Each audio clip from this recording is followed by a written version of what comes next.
Bonjour à tous, bienvenue dans Smart Campus, le rendez-vous des acteurs de l'éducation et de la formation pour tout connaître des chemins à emprunter en fonction aussi de votre vocation ou en fonction de votre envie de reconversion. On va mettre en avant en tout cas une start-up ce matin qui est un peu à part dans cet écosystème, Five Discovery Virtual Learning. Sophia Ruffin, la CEO, est avec nous. Bonjour. Bonjour. Il y a le fond et il y a la forme chez vous. Vous formez vous formez en réalité virtuelle. Oui. Et ça, c'est un intérêt aujourd'hui d'importance. Tout à fait, c'est un grand intérêt pédagogique. Alors, Five Discovery, c'est la première plateforme de formation soft skills inclusive en réalité virtuelle, en environnement immersif. Donc on propose des modules autour du développement comportemental, donc ce qu'on appelle communément les soft skills, la communication, la gestion du stress, la négo, etc., en environnement immersif. Et l'intérêt pédagogique, c'est que la VR, c'est plus d'engagement, c'est plus d'appétence, et on amène les étudiants vers des modalités pédagogiques qui leur permettent de s'entraîner sur le terrain et d'apprendre plus rapidement et plus efficacement. Alors quel public vous visez justement? Vous parlez d'étudiants, mais voilà, quel public? Voilà, tout public d'une manière générale. On travaille à la fois avec les organisations publiques et privées, donc dans le monde des entreprises, mais également dans le monde des étudiants. Donc le SCP compte parmi nos clients. On a d'autres structures pédagogiques d'universités, grandes écoles, étudiants, donc plutôt de ce cycle-là, qui utilisent nos formations aujourd'hui. Voilà, pour le compte de l'ESCP que vous citez, représenté ici par Claire Bertrand, pour le responsable Digital Factory. Quel est votre lien avec cette start-up? Depuis quelques mois, vous participez avec ces modules dédiés et vos étudiants à cette réalité virtuelle. Alors, oui, donc la Digital Factory consacre tout un espace à la réalité virtuelle. Oui. Ça permet de diffuser des contenus dans ce format et de les mettre à disposition des étudiants. Et donc, on a choisi d'acquérir des modules sur étagère qui soient complètement packagés pour proposer des petites sessions de formation un peu en libre service. Donc, les étudiants peuvent s'inscrire pour venir suivre ces modules, se préparer à des entretiens de recrutement, préparer une prise de parole en public. Et puis, dernièrement, on a testé les modules de sensibilisation au handicap qui ont pas mal marché aussi. Très bien, prise de parole en public. Alors, on peut prendre l'exemple de ce module-là. Il dure combien de temps ce module en réalité virtuelle? En général, en fait, les étudiants, ça dure une vingtaine de minutes, mais ils aiment bien le rejouer ou tester différents espaces. Donc parfois, ils peuvent passer jusqu'à 1 heure avec nous dans la Digital Factory. D'accord. Pour vraiment tout explorer. Ouais, alors concrètement, comment ça se passe? On imagine qu'on est en gestion de prise de parole publique. À l'ESCP, tenez, comment ça marche? On met son casque de réalité virtuelle. À l'intérieur, il y a nos modules qu'on peut télécharger depuis notre store, depuis notre plateforme. Et là, vous êtes plongé dans un environnement immersif qui va reproduire la réalité ou la pseudo-réalité. Voilà, ça peut être une salle, un auditorium. Un grand auditorium, une petite salle de réunion, puisque le contact avec des personnes, elles sont très proches et aussi intéressant à jouer en termes d'intelligence émotionnelle et relationnelle.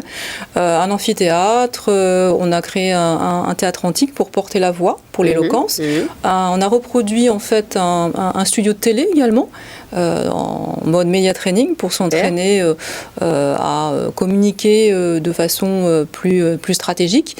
Donc cet environnement sert en fait de base à l'apprentissage de différentes techniques, méthodologies comme le pitch, le storytelling, la process com pour adapter son canal sur celui des autres par exemple. Oui, ça doit les captiver vos étudiants pour dire clair. En plus c'est assez bien séquencé parce que vous avez des moments de simulation, donc vous parlez devant un auditoire qui est plus ou moins réceptif d'ailleurs. Ça peut parfois très mal se passer, donc il faut savoir le gérer.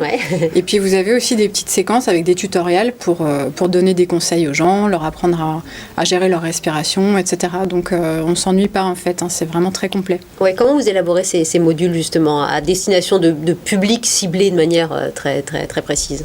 On travaille beaucoup l'ingénierie pédagogique, c'est vraiment notre très très grande force pour à la fois intégrer des méthodologies comportementales qui sont normées, qui sont efficaces, et en même temps différents types d'environnements. On va pratiquer et on va travailler ces compétences pour pouvoir davantage s'affirmer, mieux interagir, mieux porter la voix, etc. Donc l'ingénierie pédagogique occupe la première place lorsqu'on crée nos modules immersifs. Donc on a des modules également, comme le disait Claire, sur la sensibilisation au handicap.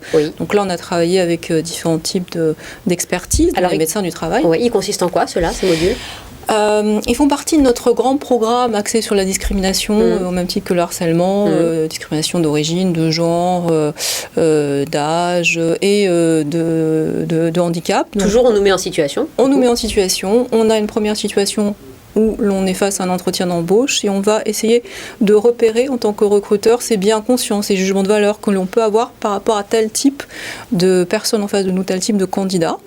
On travaille avec ce qu'on appelle l'emboudiment, c'est-à-dire qu'on va incarner l'autre, on va incarner la personne en situation de handicap, qui a des problèmes auditifs par exemple, qui a du mal à se déplacer ou qui a certains troubles dont elle ne souhaite pas ou ne veut pas parler, surtout lors d'un entretien d'embauche.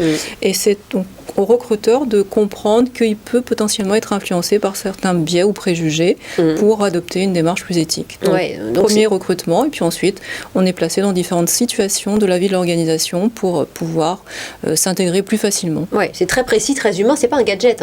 Là, vous l'initiez depuis quelques mois, le SCP, vous envoyez le bénéfice déjà, et puis la réceptivité de vos étudiants. C'est pas un gadget. D'ailleurs, avant de le déployer, on l'a fait valider par le staff qui s'occupe de l'accompagnement des étudiants dans leur recherche de stage ou les infirmières de SCP. Donc ces gens-là ont quand même testé les modules et nous ont confirmé que le contenu était vraiment pertinent. Et on voit bien qu'à l'usage, comme les gens sont complètement immergés, ça améliore vraiment la concentration, l'engagement, parce qu'il y a le côté fun aussi. Donc ils sont vraiment très réceptifs quand ils suivent le module. Et en général, on voit qu'il y a des résultats derrière, quoi. Ils gagnent en confiance quand il s'agit de prendre la parole. Oui, tout à coup, ils découvrent des choses sur le handicap dont ils n'avaient pas conscience jusque-là. Donc oui, ça marche bien.